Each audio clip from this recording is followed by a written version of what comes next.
చూసుకుందాం. ఏంటి ఆ పోలిక? భార్య భర్త ఎవరితో? సంఘము క్రీస్తు. 3 రెబెక్క ఇస్సాకుతో పోల్చుకుందాం. భార్య భర్తల్లో ఉండవలసింది మొట్టమొదటిగా ప్రేమ. ఏంటంటే చెప్పండి, లవ్, ప్రేమ.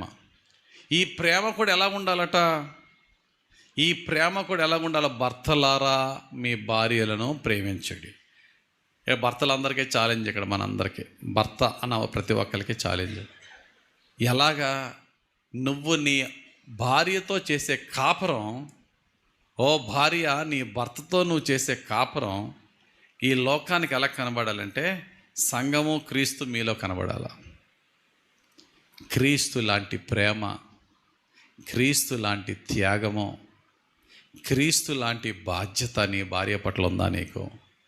ఓ భార్య, క్రీస్తుకి సంఘము ఏ విధంగా లోబడుతుందో అటువంటి సబ్మిసివ్నెస్, దీనత్వము, ఫుల్ ఆఫ్ రెవరెన్స్, గౌరవము నీకుందా? చదువుదాము ఒకసారి. ఎఫెసీయులకు రాసిన పత్రిక 5వ అధ్యాయము 25వ వచనం. ఎఫెసీయులకు రాసిన పత్రిక 5వ అధ్యాయము 25వ వచనం. పురుషులారా, మీరును మీ భార్యలను ప్రేమించుడి, అటువలే క్రీస్తు కూడా సంఘమును ప్రేమించి అది కళంకమైనను ముడత అయినను అటుది మరి ఏదైనాను లేక పరిశుద్ధమైనదిగాను నిర్దోషమైనదిగాను మహిమగల సంఘముగాను ఆయన తన ఎదుట దానిని నిలువబెట్టుకొనవలనని వాక్యముతో ఉదక స్నానము చేత దానిని పవిత్రపరచి పరిశుద్ధపరచుటకై దాని కొరకు తను తాను అప్పగించుకొనేను. చెప్పండి, అందులో ఒక మాట ఉంటుంది. సంఘాన్ని ఎలా మారుద్దాం అనుకుంటే మహిమ గల. చెప్పండి గట్టిగా, మహిమ గల. మహిమ గల. ఇప్పుడు భర్తలారా మీ అందరికీ చెప్పే మాట ఏంటి తెలుసా?